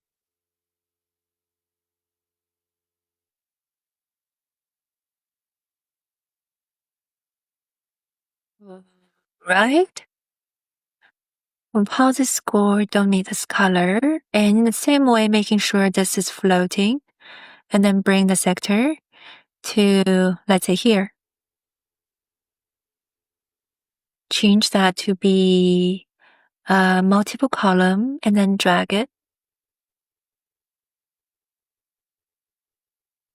Okay, let's leave it here for now. So before we move on, let's slightly change the layout first. We'll select everything, select the overall container, and then add a little hour padding. Let's make that to be 20.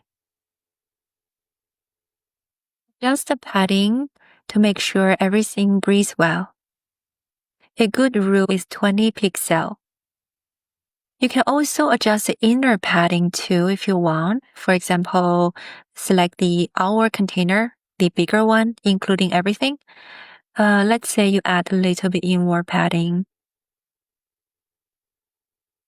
Okay, we want the first two table to be able to go to the URL to check out the specific company website. So what we're going to do is we're going to add dashboard action to the first two table.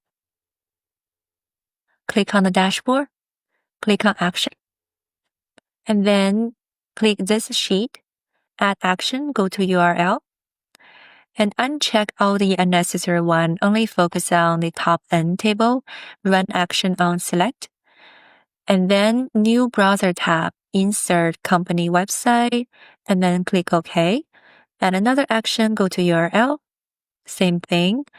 Only select the corresponding sector ticker table, run action, select, new browser tab, insert company website, OK. Okay, looks fine, click OK. So now if you click one, for example, this one, GFS, this company, you'll go to the corresponding website. Here you go, successful. Let's check this one. Okay, Equinix, looks fine. And that gives Portfolio Manager a lot more information. Before we move on next, we want to make sure the color synchronize well. So for example, the driver concentration sector driver, we might use the same palette for driver. We also want to differentiate the driver palette from the sector palette. For example, driver concentration, we can use a purplish palette, while sector concentration, we can use a bluish palette, that color blend. Let's go to each corresponding sheet and change that. So go to color, edit color, automatic. Let's say we use purple, pink, gray, sun palette, looks fine. Okay. And then go to the sector driver heat map. We will drag the driver into the color, and voila, the same color. Go to the value versus momentum, change the color to be, this is automatic, change that to be color blend. So that's a bluish color, a sun palette. Click OK. And let's go to our final dashboard. Voila. See? When you click the cloud, the driver cloud, it will automatically highlight those corresponding cloud driver, right? And when you click sector communication, and you see the value versus momentum, the communication one is highlighted in the dark blue. One thing you can notice is the momentum score and value score. They kind of all start from 1.0 or 1, right? So they kind of all cluster around here. What you can do is you can double click, change that to be customize fixed star from, let's say, 1.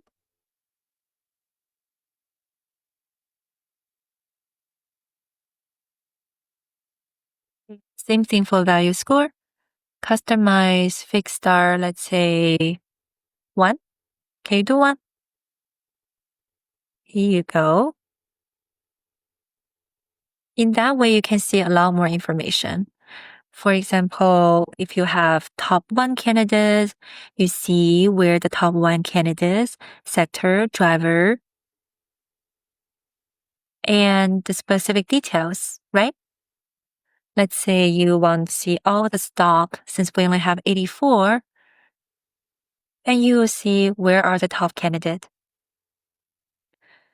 Wow, voila! So in this video, we have built a complete interactive professional dashboard. Now you understand how to bring multiple charts into a coherent, professional story. And we also add our final polishing, such as layout, filters, action links, color theme.